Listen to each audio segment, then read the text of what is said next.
விருந்தாளியா வந்தீங்கன்னா விருந்தாளியா போயிடணும். அதை விட்டுட்டு நாட்டாம பண்றதெல்லாம் இருக்கக்கூடாது அப்படின்றதுதான் கான்ஸ்டிடியூஷனே சொல்லுது. யாரும் நாட்டாம அப்படிங்கறதா சண்டையா சார் ஆக்சுவலி அசம்பிளில? இல்லைங்க, இந்த கேள்வி எனக்கு புரியல. தமிழ்நாட்டுக்கு யார் நாட்டாமன்றது ஆளுநர் ரவி அந்த போட்டியில எங்க வராருன்னு கேக்குறேன். தேர்தல் வரும்போதுதான் இந்த கேள்வி, யார் நாட்டாமன்ற கேள்வி வந்து தேர்தல் நடக்கும்போது மக்கள் முடிவெடுக்க வேண்டிய கேள்வி. அதுக்கப்புறம் அதிகாரத்தை கொடுத்துட்டா யார் ஆட்சியில் இருக்கிறார்கள் அவர்கள் தான் தமிழ்நாட்டுக்கான நாட்டாமை. அவங்க அரசியலமைப்பு வரையறைக்குள்ள இருக்கிறாங்களா இல்லையான்றத பாக்குறதுக்கு தான் ஆளுநர் இருக்காரு, நீதிமன்றங்கள் இருக்கு.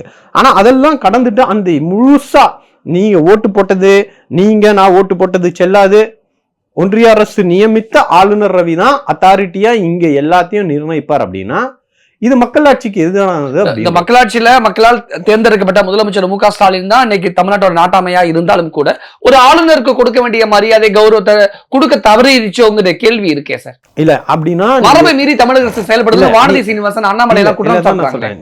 நீங்க இந்த குற்றச்சாட்டு எப்ப வைக்கலாம்னா ஆளுநருக்கு அழைப்பிதழே போல அப்படின்னா நீங்க சொல்றது நியாயம்.